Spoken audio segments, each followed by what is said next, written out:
I have seen a lot of embroidered pins on Pinterest like these ones, so I wanted to do one for me. I took the simple tic tac pin and traced it on the fabric so that I can have an idea of the size. And then I took this lilac shade of purple for the embroidery part. I drew two different designs for both the pins. For one, I did the woven rose and a heart in the center, and the heart will be empty on one pin, and for the other I just wanted to do the heart in the center and some spreaded sequins on the rest of the pin. So for the first one I did the border with like a French knot and the cut beads, both alternatively, and filled it in with the sequins and cut beads, and that's how the first pin turned out. For the second pin, I filled the heart with French knots and cut beads, and it was looking a bit empty, so I added some sequins and cut beads on the rest of the pin as well.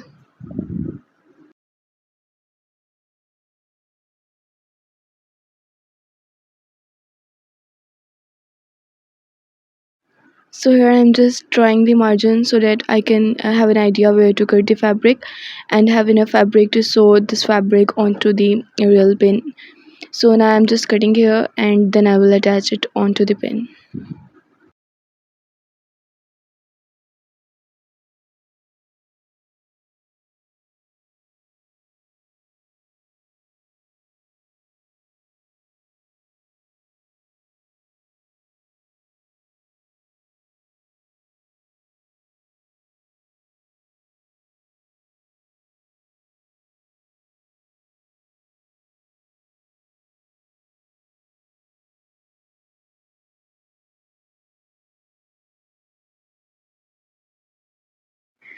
Now I'm just doing the running stitches along the border.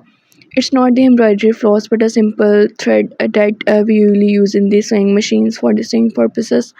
So now I'm just gonna do it and then put the pin in the center and then pull the thread so that it can gather. Once the fabric is gathered, it will just get stuck on the pin itself like this.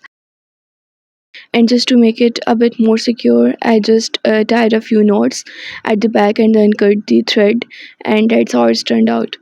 And now as the back is looking a little rough, so I'm gonna cut the fabric of the size of the pin, and then I'm gonna glue it down to the back side. You can sew it too if you want to, but I'm gonna glue it down, and that's how it turned out.